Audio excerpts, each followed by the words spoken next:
Hello. Okay. We are live.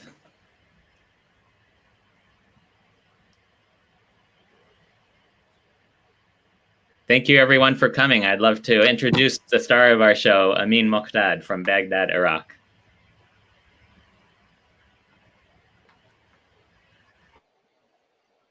Can you hear us? Uh-oh. So thank you so much for being here. We're having a little trouble getting Ameen connected. We're so much glad to have you here. The little video you saw was of Ameen and all of our musicians playing some music from The Curve. We have everybody here today to join us.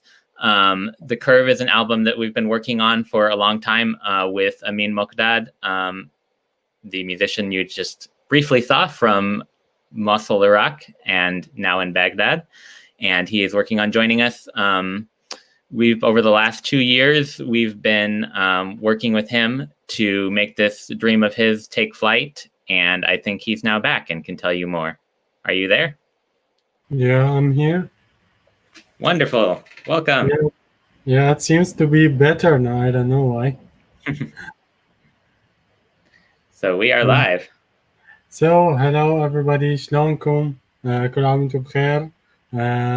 اليوم عندنا فد اطلاق او فد حدث جدا مهم بالنسبة لي والكواترو بونتوس، اللي هو اطلاق البوم المنعطف بشكل رسمي على كل مواقع بث الموسيقى، سبوتيفاي،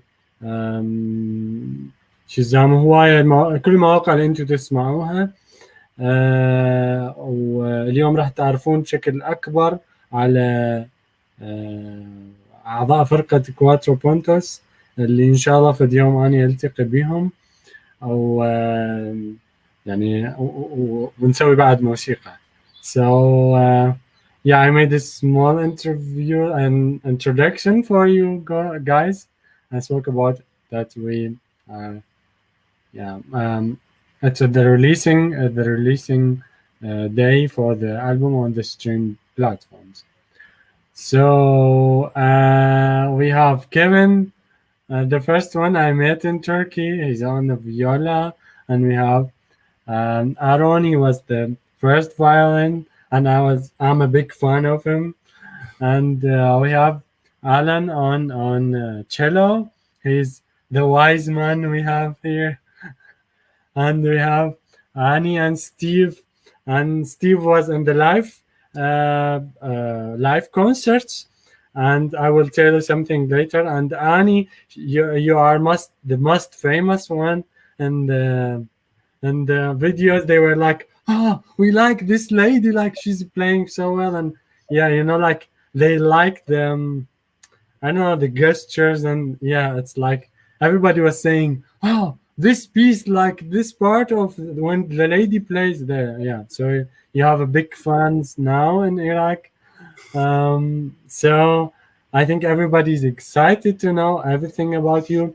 And Steve, I have to say something. When I saw you in the videos at the concerts, I was like, even I told Kevin, oh, good that there's a very young guy playing with you. Like I was like the body language like was like someone in the beginning of 20s. So I said to Kevin like, oh, I like that there's, and I'm sure you are in the beginning of 20s. I mean, the internet is not really clear, but I'm sure like 20. Well, there's a little bit of gray hair in there. I mean, I have a gray hair also. It's like the new style of life. Yes. Yeah. So I have so many questions, but first we will speak about like you can now تقدرون تسمعون ألبوم المنعطف على يوتيوب ميوزك، أعتقد سبوتيفاي موجود، آيتون موجود، تقدرون تسمعوا، أعتقد موجود على تطبيق أنغامي. اكو لستة طويلة من مواقع. سواء انتم شنو المواقع اللي تسمعون عادة عليها الموسيقى تقدرون تروحون تبحثون عن The Curve Scene Number NO.333. So you can find تقدرون تلقون كل هاي المقطوعات ال19 اللي عمر المشروع كل هذا 5 سنوات من بلشت ألف المقطوعات بالموصل بزمن داعش لحد ما اشتغلنا عليه كلنا كفريق ويا كواترو بونتوس، وطلعنا بهاي النتيجة بعد نضال لمدة 2 سنين. So you can listen to all the music on all your favorite music platforms. I think we have a big list of it, so it's really difficult to save all the names of the platforms, but all the famous platforms are available, and you can write The Curve Scene Number 333. So yes, so I have many questions for all of you, specifically because also the people want to know more about you, and you are now everybody knows what the meaning of Cuatro Puntos, and everybody knows how to write Cuatro Puntos. They know the first Spanish word for them, so it was Cuatro Puntos. So I have a question for Aaron in the beginning. How did you came to the music? I mean, this question I will ask for everybody, but I want to know the story of each one of you. How did you came to the music, or why, or in which age? Oh, in general. I was called was called to music when I was very young, 3, 4, 5. I would sing in the car on long rides to the great annoyance of my mother, and we lived in an apartment where the next door were some people who played violin and viola, and I couldn't stop listening to them. I had to listen to them every day. Every time they practiced, I would just sit on the stairs. The stairs leading up to our second floor was, there was a wall, and I would sit with my ear against the wall for hours. I don't know why, but for some reason I just had to. And so I had to play the violin. I actually went to my mother and said, I need to play this instrument. And I've never looked back. This is amazing. I mean, we can expect a lot of stories about how people came to music, but this is something really great.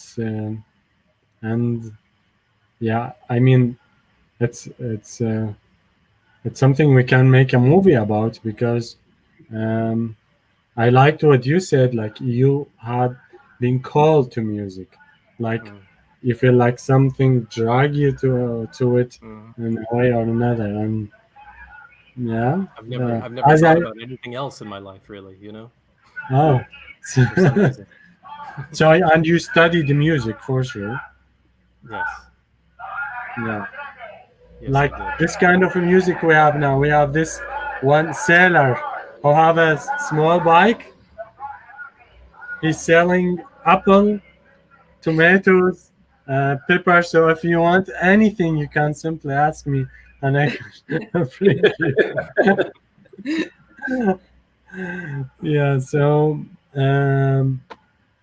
okay, I will make a small summary for the Arabic speakers so they can understand. So آرون سألته، قلت له أنت شلون جيت للموسيقى وشلون قدرت وصلت للموسيقى، شنو خلاك تبلش بالموسيقى؟ قال كان عمري 3 أو 4 سنوات. قال أني تم مناداتي للموسيقى، كنت صغير وأغني بالسيارة هواية، وكنت كانوا جيراني يعزفون كمان وفيولا. الفيولا اللي أكبر من كمان بشوية، وكنا كنت أحط إذني على الحائط وأسمع من يعزفون ساعات وساعات. رحت على أمي قلت لها أنا ما أقدر، أريد أعزف، أريد كمان. ومن خلال هاي الحالة هو بلش الموسيقى، وما فكر في يوم يصير غير الموسيقى، ما فكر يفوت بعالم غير الموسيقى. بس أنا قلت له مثل ما أتوقع هواي قصص، بس هاي قصة ممكن نسوي عليها فيلم. So, and let's ask, I mean, I will start like this, because I have the videos like this. Let's ask our wise man, Alan, how did you get into the music? Well, I grew up in a musical home. My mom was a pianist, a piano teacher, and a church choir director. And so I remember being maybe 3 or 4 years old and singing along with one of the records. And I was so disappointed when my mom told me that I wasn't in tune. Oh. I thought I sounded great. Yeah. But so probably around 5, I joined the cherub choir at church, and also started taking piano lessons. But my mom wouldn't teach me. She brought my sister and I 45 minutes to the other side of town to take lessons with someone else. Oh. So after 3 years, I quit. But then my dad had this old trombone sitting in the house. So I picked that up and started playing trombone in like the school band, and I was taking lessons from the band director. And then in 5th grade, he's like, I think you should take another instrument. How about the cello? I think they just needed cellists. Yeah. So I started playing cello too. Because it had the same clef as the trombone, right? I could figure out the notes. And I remember after a couple of days, my mom checked on my practicing. I said, Mom, I don't think I need any lessons. I think I've got this thing down. And she's like, well, you might learn something. So Eventually, I studied with a member of the Youngstown, Ohio Symphony Orchestra. Did that through high school. And interestingly, the reason, because trombone was my first instrument, but I wanted to play football. And in our high school, if you played in the band, you had to march at the football games. Yeah. So I quit the band. I still played in a jazz band after school, but I quit the band. And so the cello, I stayed in the orchestra, and the cello became my main instrument. And I went on to study cello in college as a major. So that's short version. That will inspire a lot. So يقول ألان اللي هو عازف التشيلو بالفرقة، يقول أمي كانت عازفة بيانو، مدرسة بيانو ورئيسة أو قائدة بالكواير بالكنيسة. أنا بلشت أعزف بيانو، وأمي وكنت كلش فرحان وأنا داعزف. جدتي قالت لي أنت دا تنشز، التون مالتك مو صحيح. قالوا كان كلش يعني متأذي إنه ليش يعني قالت لي هالشكل. قامت دزته هو وأخته المدينة الثانية بعد 45 دقيقة حتى يتعلمون. هي ما كانت تدرسهم، حتى يتعلمون موسيقى. بلش بعدين قال أنا ما أريد أكمل. أبوه عنده ترومبين وبلش يعزف ترومبين، وشوي شوية تطور الموضوع. ورا فترة قال أني ما أريد أكمل بهاي الآلة، أريد. قالوا له أهله، قالوا له أنت ما لازم تكمل بهاي الآلة، يمكن تجرب التشيلو أحسن. فهو قال الظاهر هم يريدون عازف تشيلو، فلهذا اقترحوا عليه الموضوع وصار عازف تشيلو. بس هو كل اللي قاعد يسوي إنه يعزف إنه يلعب طوبة. ترك الفرقة اللي كان يعزف بها جاز على مود يلعب كرة قدم، بس بقى بالأوركسترا يلعب أو يعزف على التشيلو. هاي القصة. I mean, I think you spend like comparing to your age, so you start with maybe 5 years old and you have 20 years old with the music because you are 25, right? At least. At least, yeah. Okay. Yeah, it's obvious. So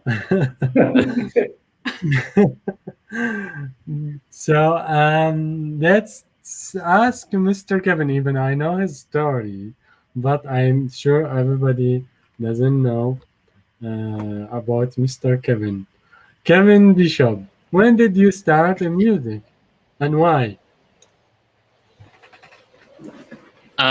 So I think one of the reasons why Ameen and I are such good friends is that in our own ways we kind of came to music in the same sort of way. Because my path to music was more as a cathartic way, a way to heal and recover from things happening in my life.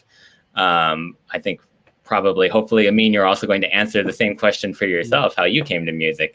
But for me, it was a response to a lot of violence going on in my life at home and in my neighborhood and even at my school.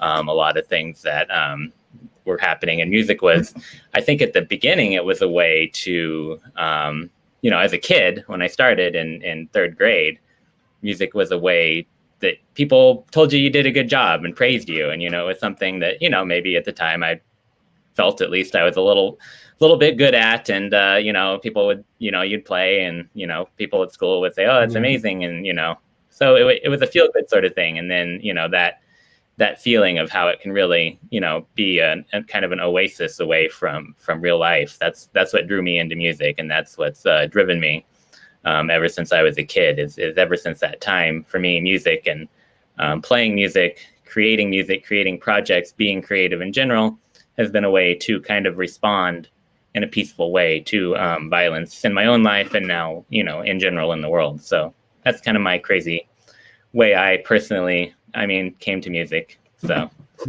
yeah, I could literally answer the same thing. كيف نبلش الموسيقى؟ قال اعتقد نفس القصه اللي انت والسبب اللي انه انا وانت اصدقاء جيدين، انه انت بلشت بنفس الطريقه. هو تعرض لهوايه اشياء بحياته، عنف بالبيت وبالحي وبالمدرسه وتنمر والى اخره، وهذا خلاه يلجا للموسيقى حتى يعالج هاي الاشياء اللي بداخله، الالم اللي دا يشعره، يعبر عن نفسه بس بطريقه مسالمه، ما يرد بنفس العنف اللي كان عايشه هو. فبلش طبعا اكيد ويا اشياء ثانيه، انه كان لما يعزف ويسوي موسيقى كانوا الناس يقولوا له عافيه حلو كذا، فكان هذا يخليه يشعر بكيانه، يشعر انه هو دا يسوي فد شيء حلو، دا يسوي شيء زين.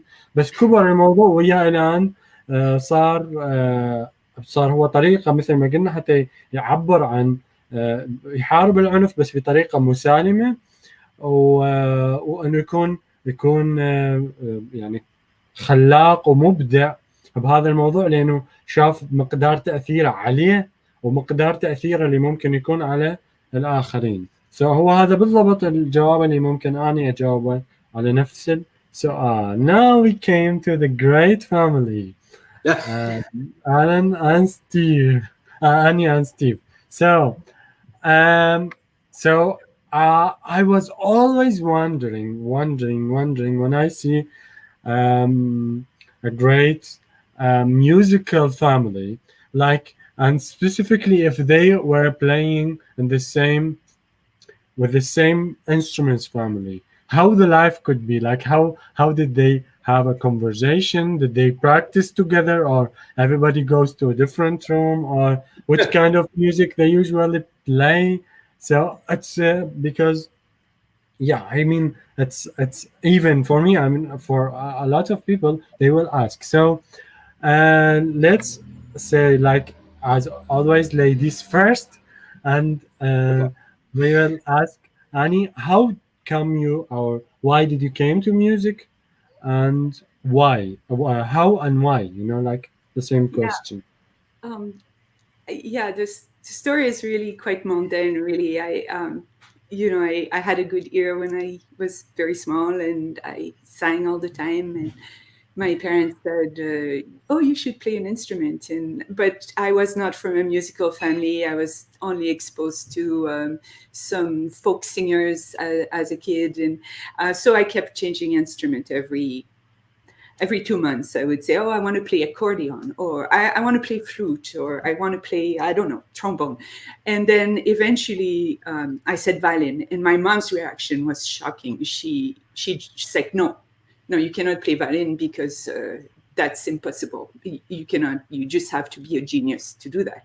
And I'm like, oh. And that triggered something in me, and I decided that's it. I found the instrument, and I decided that I would play violin no matter what. And then I kept saying for 2 years, no, that I really want to play violin. So eventually she just had to give up and find me a violin teacher. And that's it. I mean, you just said something it's really important to know. And I mean, I have an opinion with that also. Like you said, I have a good ear, and basically in my country, for instance, there is like a lot of people got stopped by being musicians because they said, oh, you don't have a good ear, or as you said, you have to be genius to play this. But it's and you have to gain a talent, or you should have a talent or something.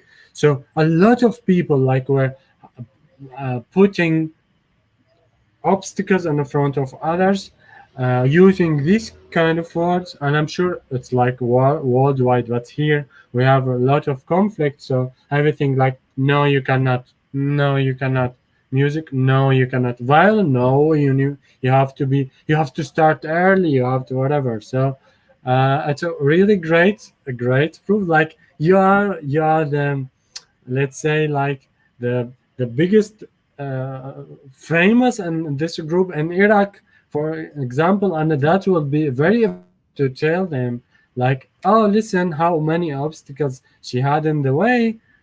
Specifically, when you born like that, you just say, like, they said you have to be a genius, and you are changing instruments because, and you are not from a musical family, which is basically all Iraqis like that. So it's really interesting that why they were attracted to you. I'm sure because you are a lady and beautiful, but also. Oh, he froze. Yeah. Oh, no. Yeah. You know, one thing. Oh, he's there. We hear you. Oh, okay. Yeah. Now we hear you. Yeah, because when I said Annie is a beautiful and nice, and maybe that's why they liked her. Steve didn't comment anything. He just said, "Oh, how dare you? He's my own." So I know there is a leak in the connection that time. Well, we met because of music. You know, that's one of the wonderful things about music is that we were both in a summer music program in Canada. She's from Montreal in Canada, and I'm from Saskatchewan, a city called Regina. But we were in a summer orchestra called National Youth Orchestra back in 1985 and then in 1987. And immediately after that, I started college in Montreal at McGill University. And that's how we met. We met at the summer program and then again at McGill. So I got my wife through music. It's lovely. Oh, like benefits of a music, like the greatest benefits of music. Yes. No, I started. You know, you were talking about how you know people have this misconception that you have to be a genius, you have to be an early bloomer to become a musician. I'm the poster child for that not being true. I really was not particularly talented. My parents were incredibly supportive. It was important for them that me and my three brothers all did music. And one of my older brothers and I were fortunate that when we were about 4 years old, he was a year older, I was a year younger, the very, very first Suzuki violin program was started in Regina. And my mom heard about this through a friend, and we were signed up for that very first Suzuki violin class. And I'm going to give away my age. That was 49 years ago. So that was a while ago. So I'm not actually in my early 20s. Now, I didn't really have a personal choice in that. I was a 3-year-old, and I didn't really love it in terms of the music. I thought it was just fun to go to the group classes and run around like a crazy person, and you know, with the other kids. And it was very much the social aspect of it that I enjoyed. And I was not a particularly advanced player. Even 10 years later, even after 10 years of a really wonderful Suzuki program with fantastic teachers. I had a wonderful Suzuki teacher to start with, Ernest Cassian, and then I studied with Elman Lowe, who's from an incredible musical family. His son is concertmaster of the Boston Symphony. So I had every opportunity, and then I studied with the former concertmaster of the London Symphony, who happened to live in Regina and was director of our conservatory.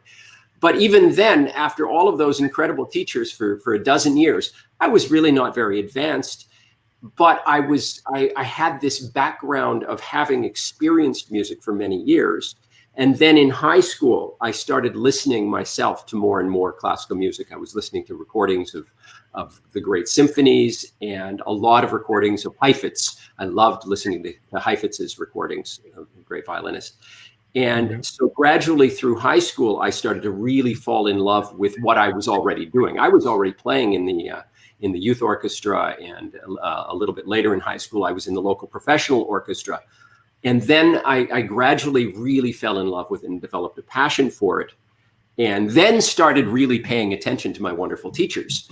You know, for many years, these poor teachers were having to deal with a kid who barely remembers anything about what they were trying to teach. But obviously, they were giving me some foundation. But it really took many years before I fell in love with it and decided to make that my life. but I'm so grateful for it because it's now I get to perform. Well, usually I get to perform a lot, and now I get to teach. I teach. I love teaching. It's one of my big passions. So.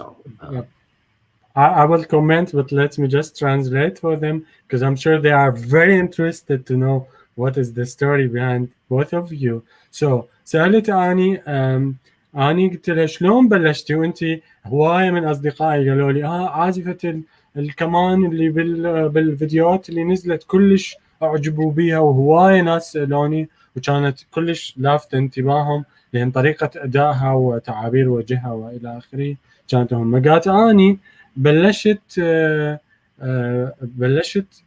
اسمع موسيقى واني طفله قالوا لي انت عندك اذن زينه تقول وتورطوا. اني بلشت اريد اصير عازف. تقول تقريبا كل اسبوعين او كل شهر اني اقمز من اله على اله. ظليت من هاي على هاي من هاي على هاي. اخر شيء وصلت لي كمان كنت اريد اتعلم كمان واعزف كمان. قالوا لها لا انت لازم تكونين عبقريه لازم تكونين فد شيء فلته يلا تعزفين هاي الآلة. فهي طنشت هذا الموضوع واستمرت تحاول وتتعلم الكمان إلى أن صارت عازفة كمان. بس هي كانت دائما يقولوا لها أنت لازم تكونين عبقرية ما تقدرين تعزفين كمان وأنت يعني مالك هاي الموهبة وإلى آخره. هي مو من عائلة موسيقية خلاص وهي من كندا. زوجها ستيف تعرف عليها بطريق بسبب الموسيقى. فأنا قلت له واحدة من فوائد الموسيقى كان إنه تعرفت على أنا قال إيه قال الموسيقى نطتني زوجتي. هو كان بعيد عن الموسيقى. هو من عائلة دينية مسيحية وكان بس أهله كانوا كلش مهتمين بأنه هم الثلاثة الأخوة أن يتعلمون موسيقى. يقول أنا طولت كل حياتي مو عازف جيد أو هواية ضغطوا علي يلا أعزف وأسوي. بس بعد سنين طويلة وأنا حصلت على دروس نظريات سوزوكي وكان يدرسونه مدرسين عظماء. طول الموضوع وياي إلى أن صرت بالكلية وتخرجت يلا بديت أدير بال للمعلومات اللي كانوا يقولوا لي على أساتذتي وبديت يعني أهتم. يقول فاني بديت أعزف أكثر وبديت أطور نفسي أكثر. تسمع هايفيتس هواية وكلش مشغوف أني بالتدريس. So I will I mean we can talk all about it. Some people are really focusing on only teaching music and sees like I'm sure like teaching it's kind of a passion. It's something like coming to music or playing music. It's a passion. It's not something everybody could do or should do. Like it's something maybe you like or you like not to do. So some people saying no, I feel like I'm only performer and I'm away from teaching. So what do you think about this thing? I mean, for me, I would say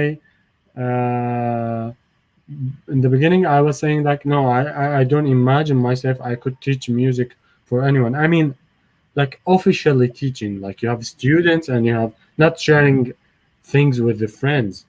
I used to teach physics. I'm a physics teacher, but yeah.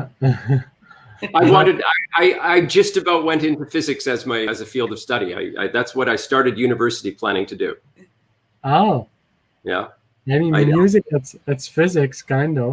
It's applied physics. Yeah, I mean, I studied it's crazy, but I studied IT for 2 years, and I studied agriculture engineering for 4 years. But I'm teaching physics, and I'm working as a musician. So it's like a big mix. But let's hear from Aaron, for example. What do you think about teaching music? Or do you think that you could teach, or you feel your heart in teaching as it's in performing? Yeah, well, I've always felt like a performer, although in some ways I have struggled to perform publicly. I felt like music is really personal to me. You know, music, you and Kevin were talking about how you came to music as a form of healing, kind of. And for me, similar, definitely. You know, I didn't experience a lot of violence necessarily early on in life, but I experienced a lot of loss and abandonment, and that was it made me withdraw into myself. And so for me, music was also a way, pretty much the only way that I could express myself. So it's very personal to me, and sometimes it's difficult for me because music is so personal to me to be a performer. So sometimes I just play for myself. You know, it's healing in that way for me. I can express myself and kind of discover my own mind, discover my own heart. And so teaching was something that I kind of just came to naturally as a way to make money. Because it's difficult to make money performing. So teaching is a like I said, I just came to it naturally, just kind of fell into it, but I wasn't very good at it, you know. So it's taken me a long time to develop a technical language to describe the things that I kind of discovered myself just by performing for many years. Obviously I've had great teachers and they explained a lot of things to me, but I discovered a lot of things for myself, and I developed a lot of my own techniques, personal techniques. And so it took me a long time to discover a technical language, but in discovering that technical language, so teaching now is another way for me to express myself. And and I feel very passionately actually to be able to pass things on, to convey things and to convey ideas. And I feel such a sense of success when I'm able to successfully convey an idea and allow a student to discover it. And because it's power. You know, and it's like kind of saving people.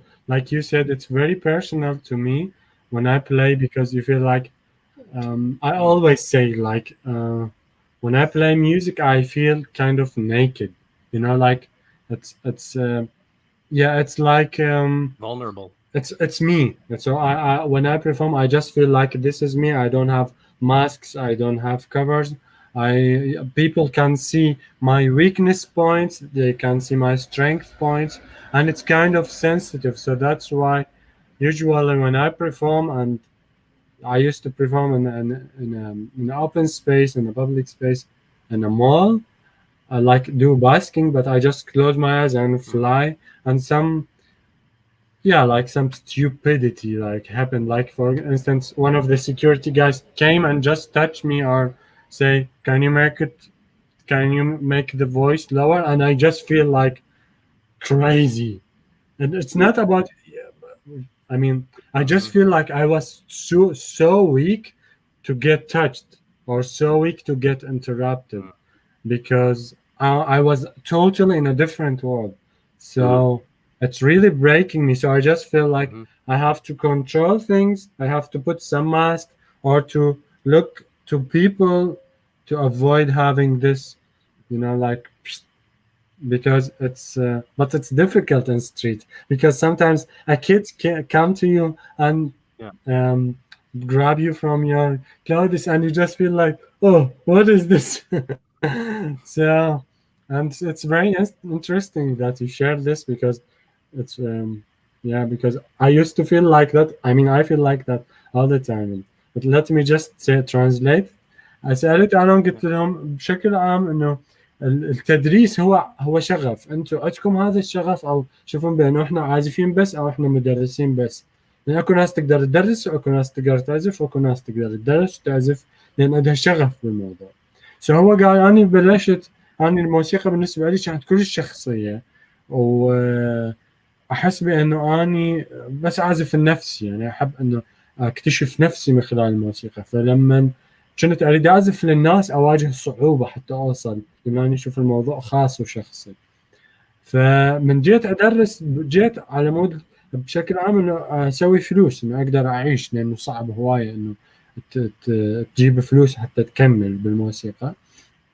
ف شوي شوي تطور ويا الموضوع، قامت قدرتي تتطور أكثر بالتدريس، وقمت أشعر بحب عالي وبشغف عالي لما أدرس إنه شلون أقدر أوصل المعلومة للآخرين بعد تجربة سنين طويلة من الدراسة. وقمت أكون سعيد إنه أقدر أساعدهم مثل ما قدرت أساعد نفسي. وقارن الموضوع بتجربتي وبتجربة كيفن. What about you, Alan? Well, first, I think I would echo what both you and Aaron have said about sort of that the very personal and vulnerability of performing music. I find sometimes, like singing, is my voice cracks and breaks because of the emotion in the singing, and at least playing an instrument, there's a little filter there, that a little something but still, I know that performing, oftentimes I get very nervous because of that, really that sense of I'm being evaluated, I'm being, and I'm exposing sort of this inner part of me. With respect to teaching, my dad was a high school history teacher, and I mentioned my mom was a choir director and a piano teacher. And I rebelled in my 20s and 30s against them. And it was sort of in my mid-30s, all kinds of people were telling me, I think you'd be a good teacher, Alan. So I decided to, I got certified as a public school music teacher. I taught for almost 20 years. And I'm kind of weaving together a few random thoughts here. Going back to the earlier conversation, I experienced students, I was teaching general music, elementary general music, and I would, I directed a chorus, and I would audition students to see if they're soprano, alto, basically at that age, or maybe there were a few tenors. And I would find these many times, these young girls in 5th grade. This is probably around 10, 11, and they've had a hard time carrying a tune and whatever, so that they were altos because they couldn't get up high. And I thought, maybe they just don't have a very good ear for music. Like just 1 year later, in 6th grade, they had these beautiful soprano voices. And it's just the physical changes, probably, maybe emotional, just some emotional maturity, whatever. But so I would sort of emphasize that point as well, is if someone has a love for music, don't, I never told students, you shouldn't sing or you don't have talent, whatever, because those things can blossom later on. And I think it's so important for teachers to encourage that in their students and not discourage it. So one other point I'd like to make is that, I rebelled against my parents, and eventually I became my parents. I was a church choir director, and of course I'm still pursuing music, cello performance. But I also teach history at the college level. I've been teaching history now for, almost 15 years at the college level. So the history and the music, there's sort of the two parallel phases of my life. And I've always been teaching one or the other. Okay, so you did a lot in 25 years, because now I think you are 30. Keep saying years, and we try to hide it. I started teaching college at the age of 5. Yes. Yeah. I thought, it's early teaching. Yeah. So,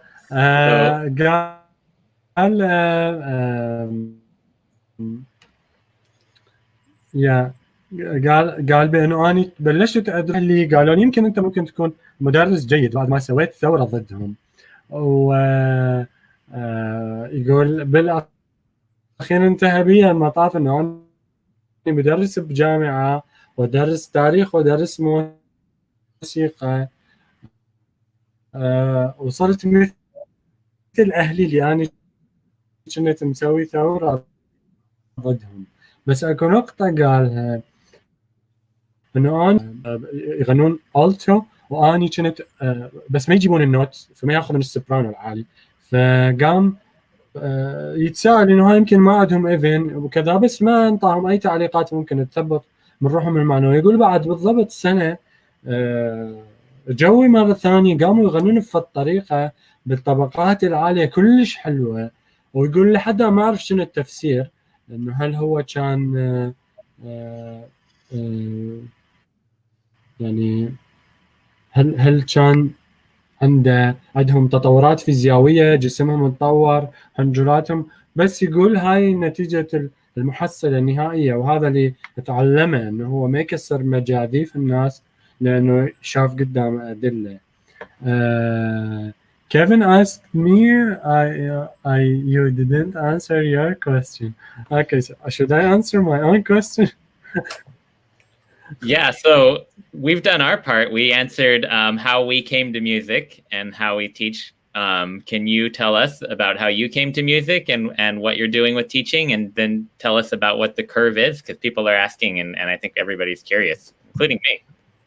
Yeah, I mean, yeah, we are trying to tease people a bit so they can, yeah, I will just ask the same question about teaching, and I'm sure they have experience the great musical family in front of me.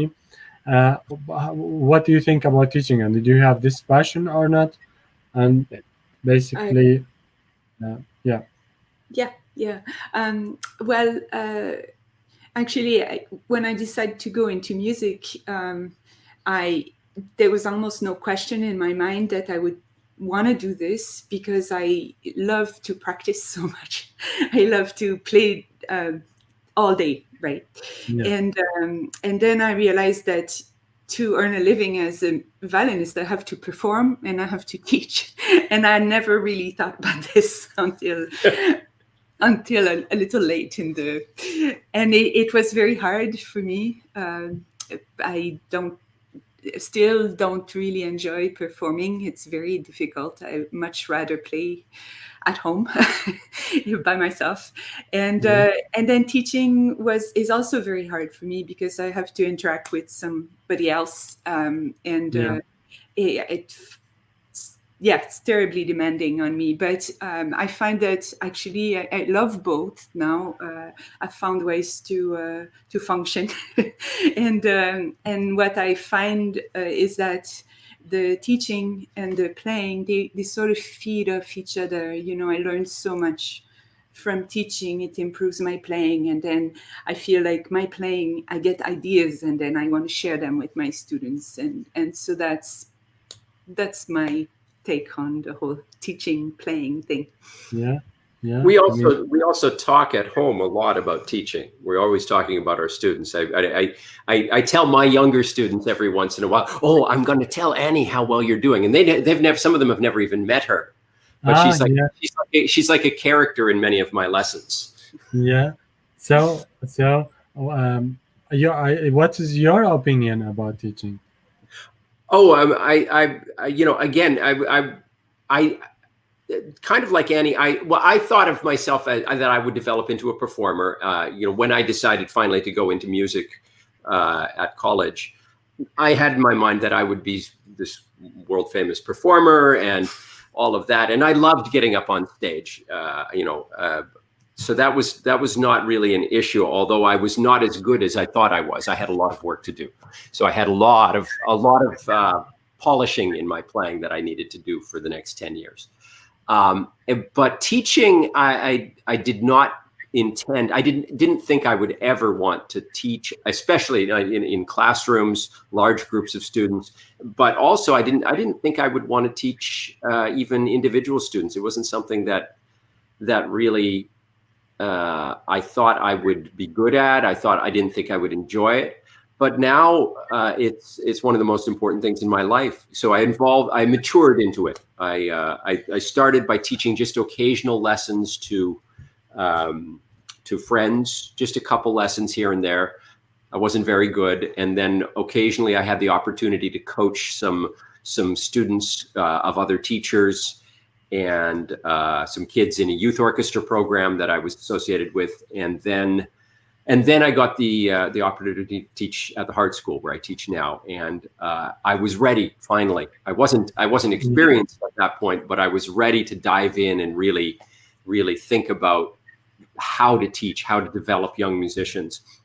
And then I've learned so much from my colleagues at the Hart School. It's an incredible community of teachers, and the Suzuki philosophy is very big at the Hart School, and just the community of teachers and everyone talking amongst themselves, and I got to see master classes that other teachers would give, and I would occasionally observe lessons.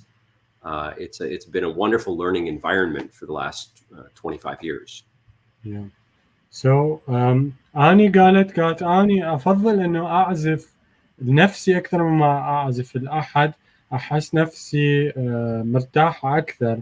فبالتدريس كان عندي مشكلة إنه لازم أني أتواصل ويا الآخرين خلال التدريس، بس بالأخير أني أحيانا أكون مضطر لازم أدرس وأطور وأتعلم. بس يعني كان من المثير للاهتمام إنه هي تفضل إنه يعني تعزف لنفسها، لأنه عندها مشكلة تخجل أو تشعر بنوع من أنواع القيود من تعزف لأحد، فتفضل إنه تعزف هواية وتتمرن هواية بالبيت.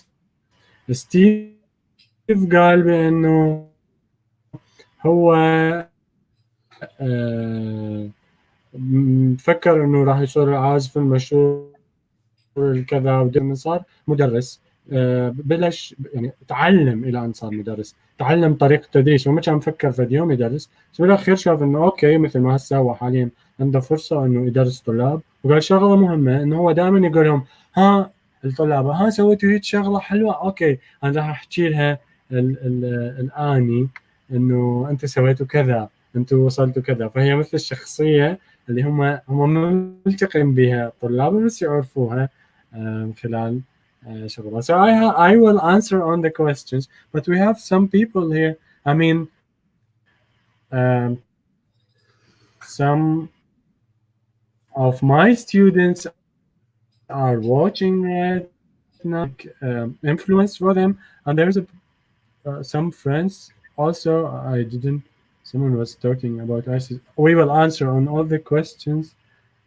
How did the curve develop? We will talk about the curve, so I will make a very small summary about my answer about things. So first thing, how did I came to music? Basically, I couldn't touch a violin until I become 20 years old. Wow. So I couldn't even touch. I saw a violin when I was 10 years old. My father, he's an artist, a painter, and he wanted to paint a painting speaking about, as he told me, like, I want to speak about Beethoven and the last symphony, of the we can say the piece that he died before he finished. So I said, who's Beethoven? Because by the way, we don't learn music at the school. We don't have a music lesson. It's not. If you want to learn music, you have to go to ballet and music school specifically, or after you graduate from high school, going to study in one of the colleges or institutes. So yeah, so he said Beethoven, and he just borrowed a violin from relatives, and I was holding the violin in the case, walking in a very, very poor neighborhood, which is basically a lot of poor neighborhoods in Iraq. But there were, I'm sure that you know, the film was Desperado, when Antonio Banderas had a guitar, and inside the guitar there's a lot of guns. Yeah, so I was very small, and with the violin case, it's like Antonio Banderas with a guitar. So that was my size of guitar, whatever. So I was walking with this kind of all the classical bag, the same like Antonio Banderas, but it's for violin. And I was imagining myself as, oh, so I will kill some people right now. Like, like, I mean, I like the film and I hate it later because it's bring a bad repetition to musicians, specifically in a conflict places. Each time they see me with a violin case, they said, "What is inside? Do you have a bazooka inside?" No, I swear it's only violin. And yeah, so I hate this movie now. So he asked me to film my hand because it was looked like an old guy hand, and with the violin, so I can make a sketch of it and write about. So I asked, "What is the story?" He said, "Yes, Beethoven died before he finished the last piece." And I said, "Okay, when I will grow up, I will finish the piece for Beethoven." So that was an idea. So, but it was like something. But I was listening to the music on TV. We didn't have internet. The economical situation was too bad to buy even. I mean, we don't have a CD player in my family. When I was young, we don't have, like, we have this recorder with the cassette, if you remember, with the tape. But still, it's too expensive to buy a cassette. It was like the embargo we have in Iraq and whatever. So until I become 20 years old, I got my first violin as a gift. And that day, I'm in 2009, basically the 23rd of September, I think, I got the violin and I started to learn. That time I was in Mosul, staying after 2003, and there's no music at all. Like, I didn't see a musician until 2011. It was crazy. We have the invasion and we have so many things. We don't have in the academy, we don't have a musical department. In the college, we have in the institute a musical department, but there's no music at all. So even it's too difficult to see a shop who sells instruments. So you have to go to another city, and even it's a big city, and it's the second biggest city in Iraq, and the most famous musician in the 70s in the Middle East, not in Iraq only, were from Mosul. But it was really crazy and weird, like these political wars and whatever affected on it, so many things. So I started to learn music by whatever. I didn't have books, I didn't have internet, I didn't have YouTube. At that time, I was just like putting violin, trying everything on one string. And as Kevin says, it was my way to heal myself because I got bullied so long for so many things. Yeah, I was a quiet kid. I don't play with boys. I was just sitting with the old generation, listening to them, speaking their whatever subjects. So my brain was older than the others. So maybe that's why I have a white hair here. So yeah, so I started in 2011. I participated in a we can say very dead competition in the college, and I mean it was like something. They put the music as something. So we were three guys. I just know that there's also two guys in the city who have a music. I'm sure there's more, but they were all hidden. Yeah, and I played a composition. It was for Carlos Gardel. It's a song called Your Eyes Closing. I was playing everything on one string because that's what I know. And I didn't even know what the meaning of the tuning. I know that there's a relationship between the strings, but I don't know how to create it. So I just broke so many strings before I learned. So I was doing everything on one string, sometimes out of tune, sometimes not. So many slides. So I participated with the competition, and I got the second level. I was like, I had the second prize. And that time I met the three. The jury was musicians, and they said, "How come you play like that? You just play like Paganini." I was like who? Like Paganini? Like, are you crazy? And Paganini is something. I didn't understand anything. I didn't have any clue about. I only know that it's easier for me to play on one string than to play on four strings, because how come I can find the tone? Yeah. So one of the jury says, "I have to teach you." And I said, "Really? Okay, let's do it." So basically I had 8 lessons with him, and I didn't feel well. I feel like I'm becoming like I don't know, like a machine more than me. So I just escaped.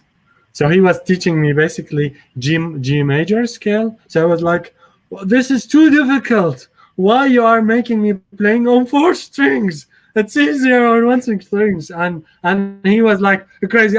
You will drive me like insane, because, but you know, like it was logical for me. It's only 1 string, and you have to do slides, and this is it. Why you have to jump on the other?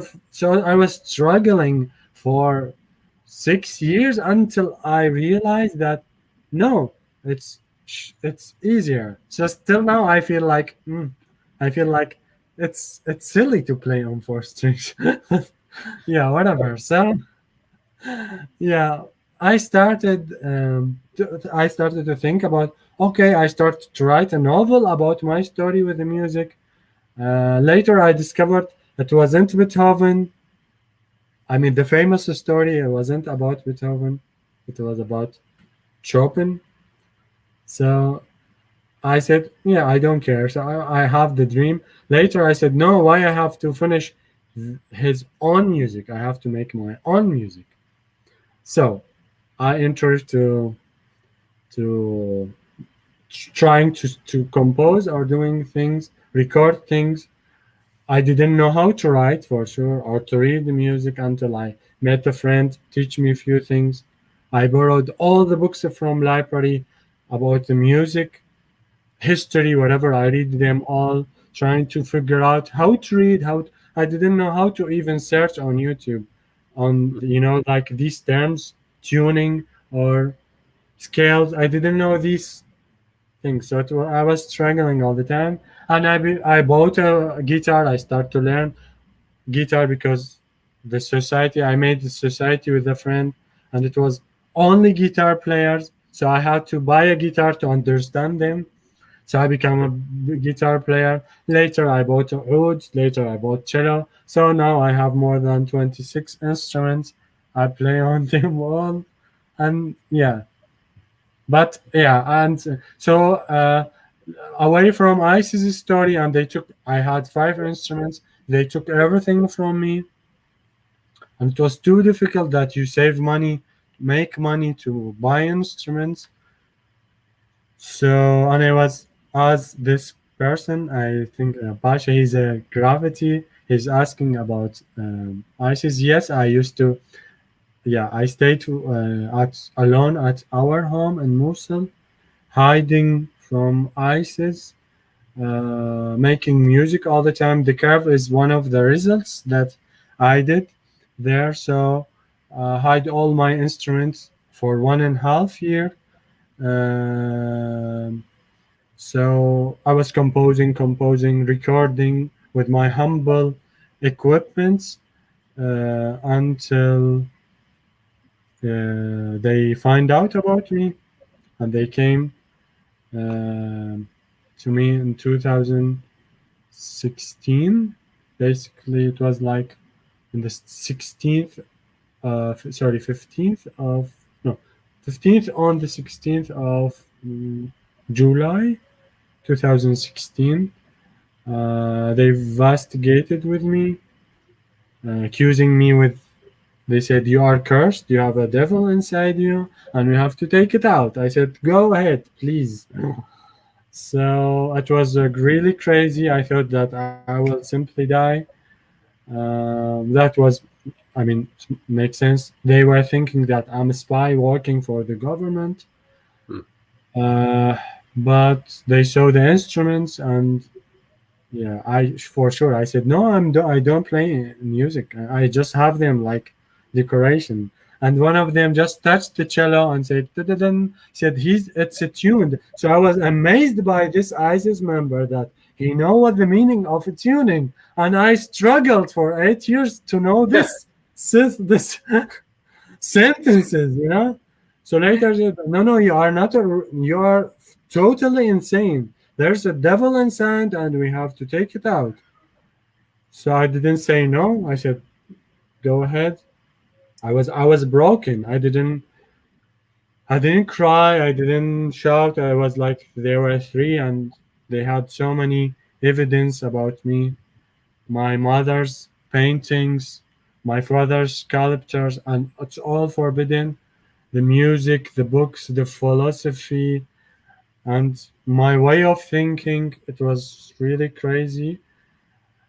Yeah, I was like, this is the end. I will simply die. But I was making sure to upload the 26th composition to my Dropbox. Each time I finish one, I just go to internet shop and upload it to Dropbox and send it to my sister. We're here in Baghdad. In case I would die, at least someone could listen to the music and says like, oh, he did something. And yeah, I survived. So I started to teach music while ISIS time. I started to teach my cousin and one of the relatives and another friend. They were coming to me every day. I had two violins, so I just put them, okay, do this. So it was like kind of revenge. I will teach music because ISIS doesn't like music, doesn't like someone to hear or to play. So I felt like maybe one day I could teach music, even I didn't think about this at all. I don't feel that I'm well prepared to do that. I feel it's a big responsibility to say this. But yeah, I started to teach them. I developed a theory using Suzuki method and using a Russian method from I forgot. Yeah, I forgot the name.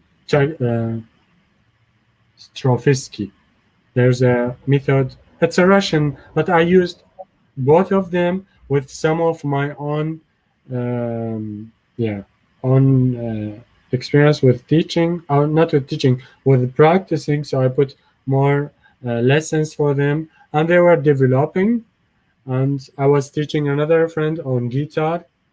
Yeah, so it was kind of revenge, but they took all the instruments away, and I escaped for 6 months, hiding in my relative house. And I said, okay, I will stop the music for a while. But after 15 days, we started to build our own instruments.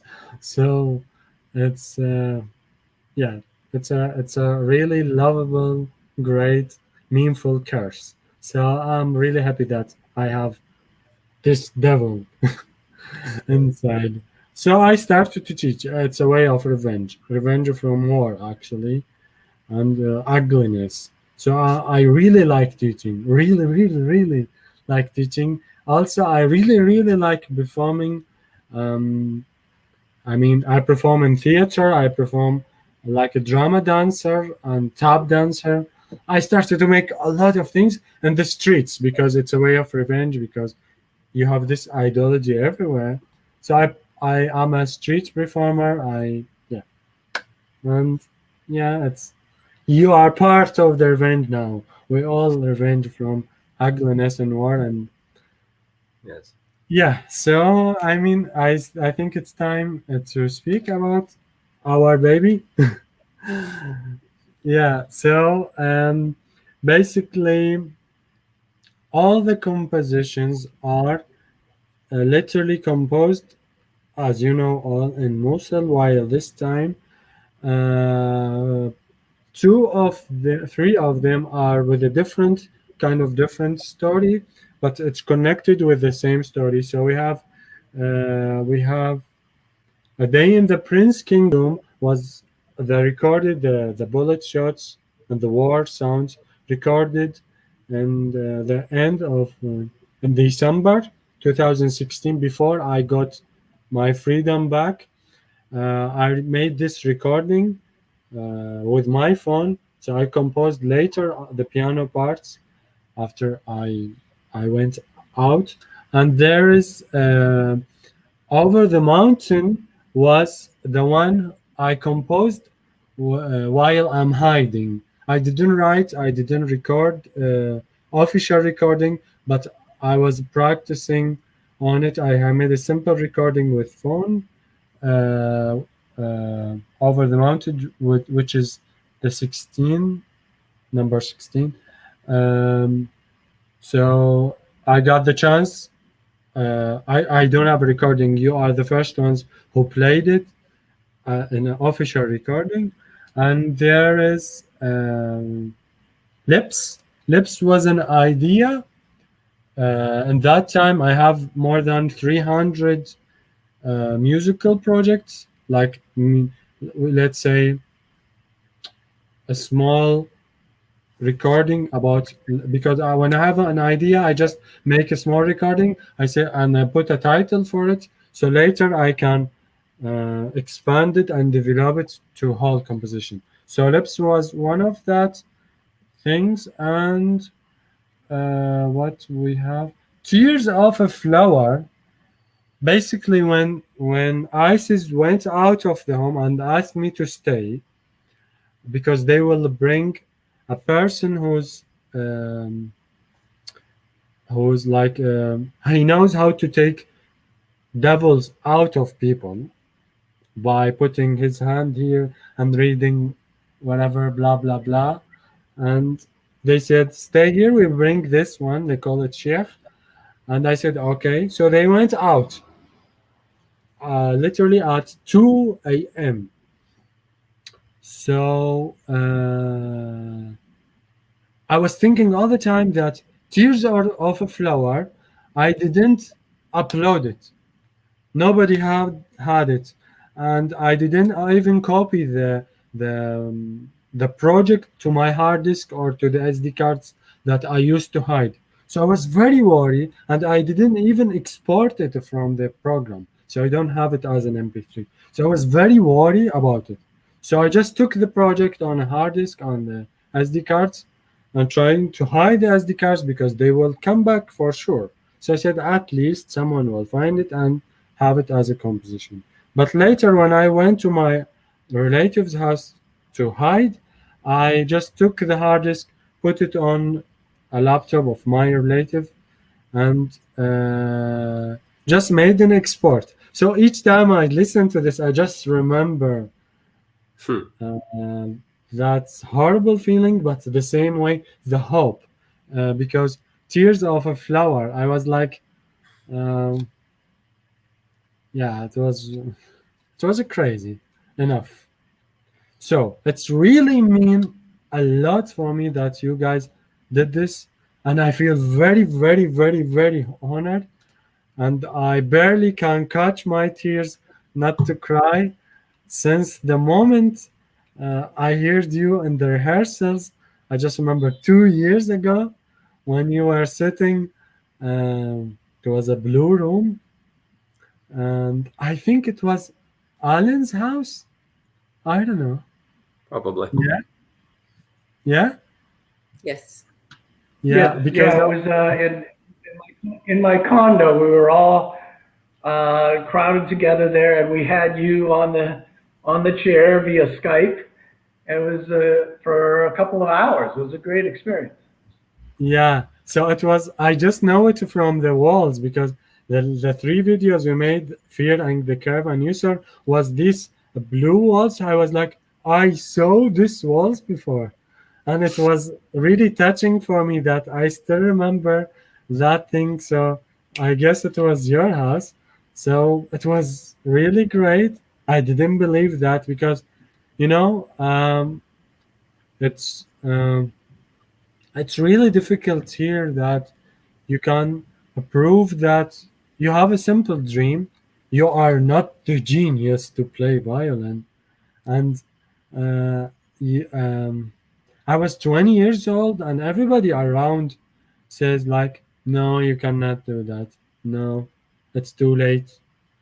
And that was killing me because I didn't have chance to start earlier. I would love to start when I was 4 or 5 years old, but it was impossible. And it's the same for everybody basically in the conflict places or even the poor guys. It's too difficult to get an instrument, too difficult to reach to the music. Even some people doesn't really have, I mean, not only, I'm not saying in Iraq it's too miserable, but in a poor families and a lot of people took a really wrong direction because of this poorness, low education, and whatever. So it was killing me that when people say, oh, it's too late, you're 20 years old and you want to be a great musician or to do something, at least you are, I mean, it's really too late and you are not the genius. And some people say, you don't have the ear to do that. And I was like, even my father, I mean, he's an artist, but he was like making fun, but it was hurting me. So when I made the project of light orchestra, it's basically the official big project to get students. My condition was I don't need an, I mean, not a condition, but I didn't really care at all that if the participants are know anything about music or did they reach to the music before. So and we have to start from zero. So they didn't know anything. They didn't touch violin before. So it was like I'm copying my story with them. I said, okay, I did something, and I'm doing something, and you also will do something, and you don't have to care about all the bullshit. Sorry for the word that everybody says, like you don't have the ear or you are not the genius to do that, and it's too late to do that. And we have, I have a students from the age 16, I think, until 38. Mm. So, and we had only 2 months, and in 2 months we have to perform. So we did perform four songs, and with the orchestra. I mean, it's a string orchestra, only violin, but my condition was to play only in streets, and we were looking for ice cream shops where the families, kids, mothers are staying and having a nice ice cream, and we just interrupt this, putting the stands, the notes, and start to make some noise. So because it's like putting seeds, because that's what we dreamed to have before, and now the students are starting to teach. I mean, teaching what they know of music, and they are start to develop, and it works, and it's a really nice big revenge. So yeah. So there is one of my students. He's commenting right now. His name is Ahmed Mahmoud. He said the first sentence you said in the interview that he said, I don't have any musical background. And my answer was, don't care, we are not looking for people who have a musical background. But he made the first step to come to the music. So that was the biggest thing, you know? So, and he's one of the really, really amazing violinists. I mean, in 2 months, you know, like the international theory that you cannot do that. It's a really difficult instrument, but it's not like that for me. It's a really great tool to heal. And we all have this experience now. I mean, we have differences, but we know how it's grateful and powerful the music are. It's not about I mean, people will see you, will be amazed by you, will talk about you, and you will be the most biggest famous in the universe if you reach them, not if you have this great technique or this great musical melodies. It's not about this. It's not. It's started with the soul. So, I mean, I believe it in that way, and I'm sure you could agree or disagree with me about it in a way or another. But I mean, even Paganini, he was crazy about the music as a music, not as a techniques. I don't think he was in a purpose doing these complicated whatever pieces, but he was like having what he have in mind. So I mean, there's some musicians going to techniques and trying to make it complicated. They say, "Oh, look to this complicated composer," and to amaze people through techniques and through complicity. But yeah, whatever. I mean, I think I go away from the subject, but yeah, yeah. I I mean, feel do you have another music? I know you're teaching. You have the light orchestra. You're doing dance. You have another compositional project in mind. yeah. I think you are talking about Wings. So we have the Curve. Are Yeah. you working on maybe another album of music? I mean, we didn't stop ever, and me and Kevin were talking about another. We talked about another album we will do, basically about Kurdish music, but there is. I mean, I'm working on soundtracks for movies. I'm working on theater as an actor, composer, and performer. Yeah, so it's like very wide. Like it's a really, really wide thing. And basically, one day we will listen and we will have something as a CD or as a record, like the original songs from the Curve, but the ones that I did record there. So it was a big challenge for me to arrange it for the quartet. And I had only 40 days. I was so busy with so many things. I had only 40 days to write 100 minutes.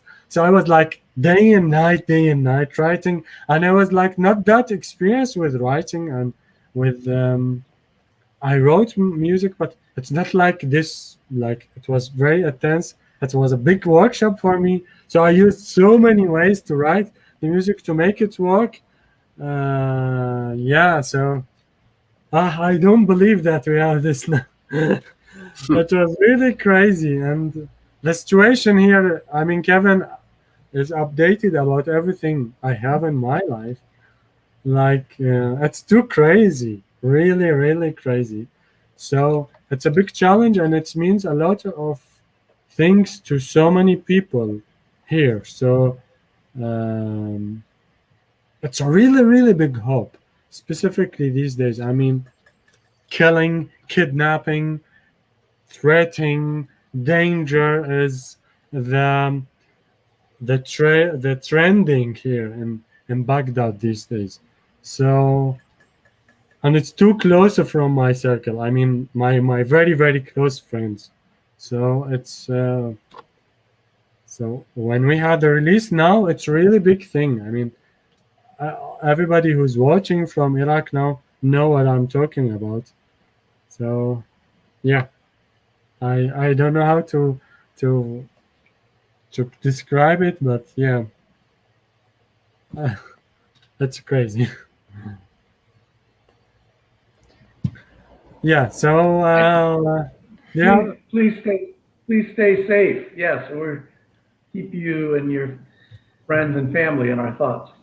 Sure. Yeah, I mean, I'm doing my best, but still, I mean, yeah. I think you should stay safe, but you should also stay dangerous. You know? Yeah. Don't stop. Yeah. Don't stop. Yeah. It's I mean, it's impossible to stop because there's something inside you feel like this is me and this is what really keeps me alive. I mean, the war and the ISIS time, all the people in the city were conflicted by all that terror around, and I was one of the very few lucky ones who had the music. So the music was all the time healing me. It's like day by day there's a lot of crazy stuff happening, but I had the music and it was like the massage to the brain and what keeps me less conflicted, less traumatized. So it's like I will never stop, and it's a promise to all of you, and it's a promise to myself, to all the people who are listening, and it's not an available option. So I will stay dangerous. I just want to throw in there that one of the things that I think really drew me to Ameen from really the first time we met when we were in Turkey is that Ameen, you really have that passion, the real genuine passion for music. And I think the vegetable truck is back. I think what really inspires me is how genuine it is. And for myself, I've always kind of searched all over and looked for people and situations where music can really have a deep and meaningful and genuine impact, because so many people go into music for so many reasons, and of course there's lots of good reasons to go into music, but for me it's not about personal gain or personal winning a competition or like being better than other people or like being on the best concert series or whatever. It's about making those real connections, and that's why for me I love teaching. I love performing. I don't like practicing as much because it's kind of lonely, but you got to do what you got to do. But it's all about making that connection, and probably more than anywhere else I've seen in the world what you're doing in Mosul and what you're doing with the light orchestra and what you're doing with your own stuff. It's pure and it's genuine, and there's no alter ego. There's no other there's nothing selfish involved. It's really about the music and the people involved. And that's why you're able to make such a change. And actually, I don't think everyone else is aware, even the other musicians, that you, of course, with your light orchestra, you've been kind enough to invite me into some of the Zoom lessons you've been doing since quarantine began with the students in Mosul. And I must say that I am, I knew you were doing good things, but actually seeing the way you're teaching, even with the, difficulties of internet connections and just Zoom in general, but just seeing the enthusiasm in the light orchestra and the progress that they're making. I mean, these people you're teaching they're becoming really good violinists. I mean, you're going to have a run for your money here soon, because you just not, like you said earlier, it's not. I mean, the technique comes when it comes, but you are able to imbue that passion and desire and love for music. And through that love of music, that becomes the catalyst for the love of self and love of life. So that's the change that the world needs. That's what music can, in my opinion, what music can add to the world. That's what I seek. And that's what I see in you and in this project and everything you do. And I'm sure you'll continue to do it for the rest of your life. Yeah, it's because of like I always think about how the music started, and I go back to this point. The music started as a human needs, like because I always say it's like one of the vitamins. If you don't have in life, you will have some problems. You can live without music. It's okay. You can survive without music, but you will have sickness all the time. You have illness. You will have some problems.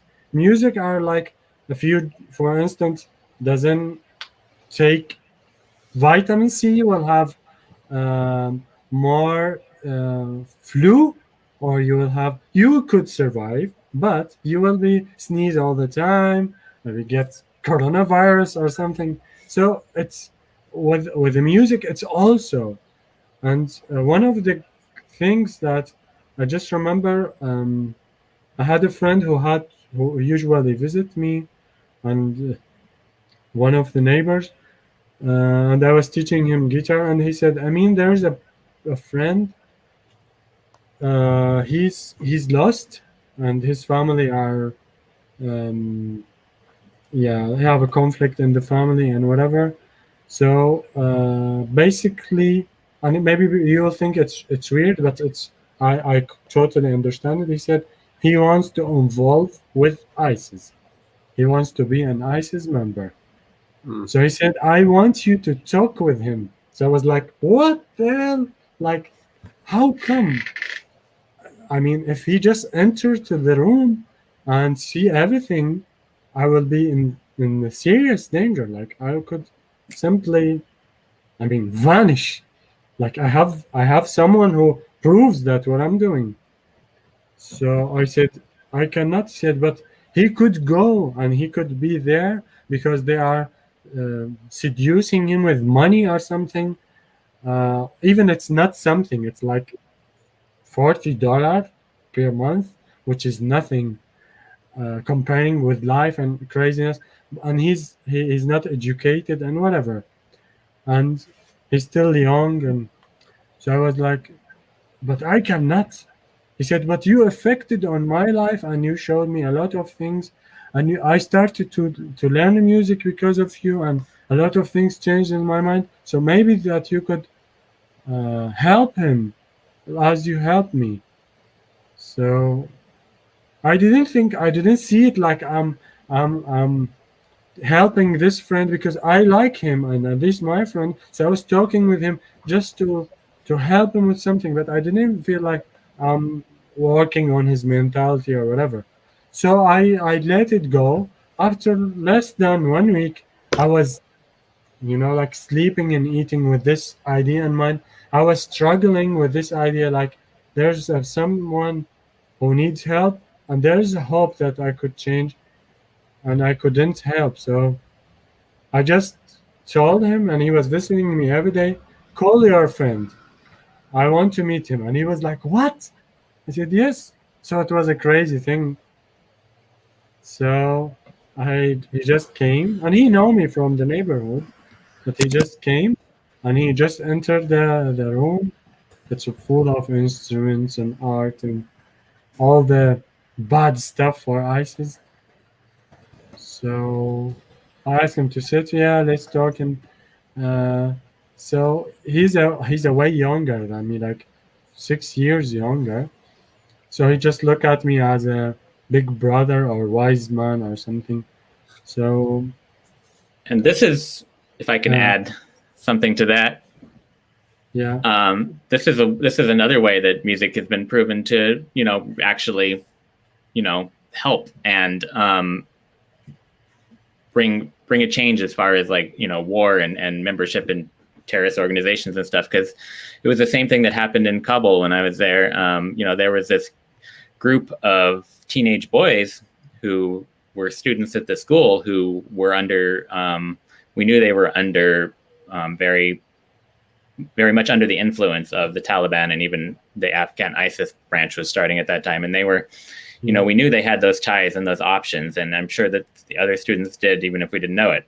But we were very aware of some of them. And as far as I know, and as far as I believe anybody at the school knows, any student who chose to go to that school and chose to learn about music and therefore learn about the world, never chose to take that option. So when there's that option to do something good and beautiful in the world, you're actually diverting people away from other options, because those, options like joining ISIS or the Taliban or whichever group, that's usually the last ditch option in most cases, right? So exactly. I mean, and yeah, you are very right. And there's something also I would add, that he used to come and I just was playing the compositions. I was taking my friend opinion about one of the composition, which is here in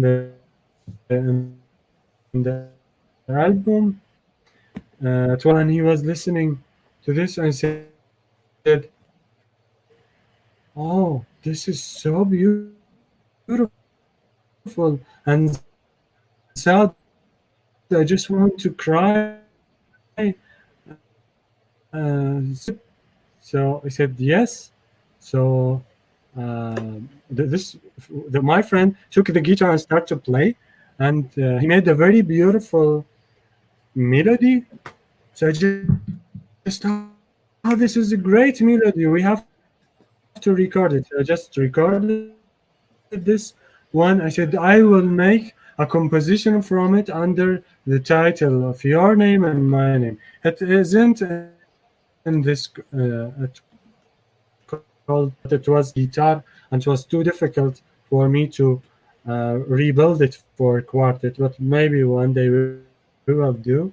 So my friend composed the main part of it, and I just rebuilt and exposed like all the music later. So he was listening. So I just had the. You're having a bad connection. We can't hear you any longer. It's too bad. Can you hear us, Ameen?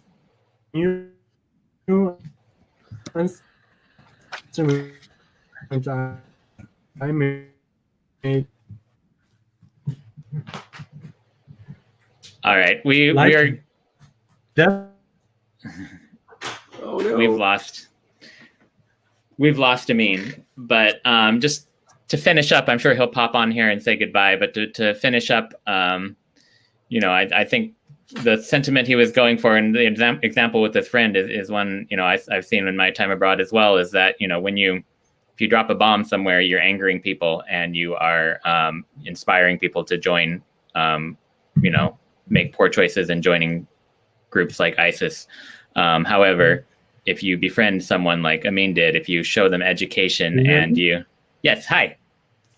If you show them education and I was just saying that I was elaborating, vamping while you were coming back, that one of the powerful things is as I was saying, if you drop a bomb somewhere, you're angering people, you're inspiring people to join groups like ISIS, you're taking away from their life, you're destroying, things and opportunities. But if you befriend someone and you offer them the opportunity for education, which could be in music, because music is something interesting that most people enjoy, then you are actually taking people out permanently from those poor choices. And therefore, if you offer enough educational opportunities, some of them can be through music, then you are eliminating the need for war against such groups.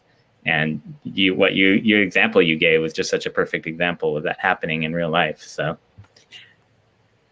yeah, I mean, it's a choice, as you said. It's giving a new choice, but it's also something dealing scientifically with the brain. So this guy, I just give him this stuff, and I said, "Can you play?" He said, "But I don't know. I barely can read. How come I play music?" So I said, "You don't need to read or write to play music." So I just give him this thing, and my friend on guitar and me on violin, and he's giving us the rhythm, and he started to play. He just feel like, oh, I'm doing something different. He started to come every day for 2 months, maybe, just to listen to music. And his idea of belonging to ISIS was vanished. I mean, I talked with him philosophically about their idea and their ideology, and I was like, it's too dangerous, it was too risky for me that I could destroy my life. So I feel like there's no way of talking. But it was even a proof for me that how music can really affect the brain. So, and basically he could escape from the city before me. Like, he escaped from the city and used his intelligence and his brain to find a way to escape from the city and go and find a proper job and make good life out there the city 8 months before me, you know. So it was really great, and I feel very happy. I mean, I'm very grateful for him that he was a proof that even me, I didn't know that about the music, you know. Like we keep discovering things about how amazing the music and how effective it is. It's like really going directly to the brain. It's something like, I don't know, it's magical, scientifically magical. Yeah, music is a catalyst for change. It's not the end goal, but it can. Yeah, I mean, it can be the end goal, but it's not usually the end goal. But it's something that can provide the gateway to positive change in life, and takes place all over the world, and especially with you. We should probably finish up pretty soon. Is there any final things anybody would like to say, or anybody listening, if there are any questions? So I think again we can speak about. You can find it on all the platforms. If you want to order it as a CD, you can go to Cuatro Puntos website. You can order it as a physical CD, or you can order it as an MP3. And you can order it as a CD if you are in Iraq from Turkey page. And all the cities in Iraq we can provide shipping to. And if you want to listen to it online, you can go to so many platforms.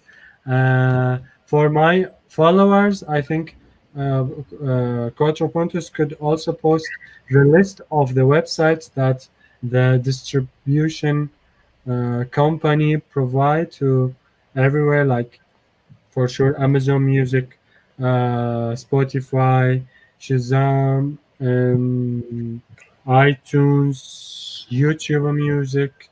It's a really wide platforms name, so I can't really save them all. But I think everybody in the world can listen to the music through these platforms.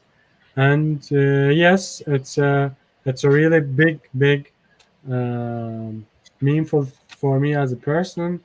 And I feel again very grateful to all of you guys in Cuatro Puntos, and I feel very honored that you have this great touches on the music, and I really loved it.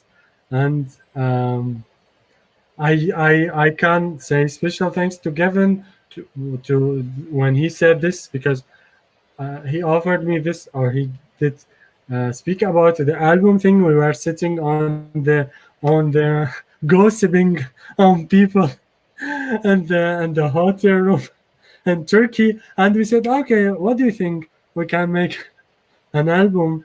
And usually I refuse this idea, but I don't know, I said yes, and I'm very happy that I said yes. And yeah, so thank you, Kevin, and I'm sure it will be not the last project that we will do, even with the Cuatro Puntos, all of the members, and hopefully one day we will meet together. And again, me and Kevin with all the great guys and the members, and we play music in the rooftop as I usually do, and or in the streets or anywhere else. It will be great joy and a great honor and a dream come true. So thank you so much again, 1,000 times. And yeah, I'm bad with endings.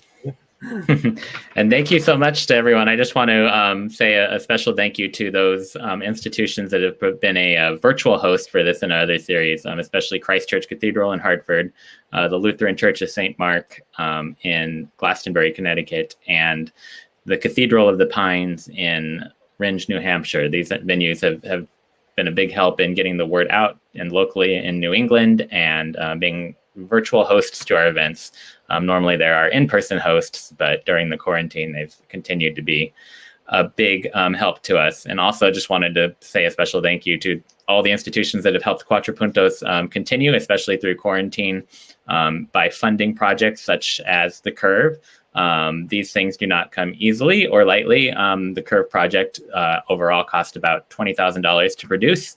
And that was covered a lot by beautiful and helpful donations from lots of individuals, and I'm sure many of who are watching. So thank you to everyone, and especially the Greater Hartford Arts Council in Hartford, Connecticut, the Hartford Foundation for Public Giving, and the Connecticut Office of the Arts, all who are ongoing institutional sponsors of Cuatro Puntos as an organization. So thank you to everyone who's attending and making it possible for this kind of work. We've got lots of good plans with Ameen and other people who are wonderful musicians like Ameen all over the world. So we thank you for your continued support and engagement, especially for being here. That's the best thing you can do, is just attend events. And we're going to finish up by doing a little watch party that'll continue streaming here. So anybody is welcome to stick around or leave the music on in the background while you get to work, since I know we've taken a lot of your time. But we're going to play a bunch of videos of Ameen and videos from The Curve and just a big collection. So if you would like to have a little soundtrack for the next little bit, feel free to watch the videos or just listen to the music. So thank you so much, Ameen and Alan and Aaron. And Steve and Annie came back. Oh, we're back. Thank you to thank you to you too. We were just thanking everyone. We made it through all the connection issues, and we're able to be here from all around New England and from Baghdad all at the same time. So thank you so much, and we will come together again very soon. So nice to talk with you, Ameen. It's a big honor to talk with you all. Bye.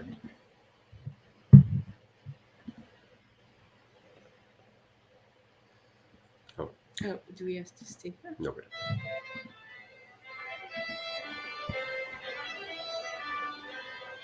That's beautiful.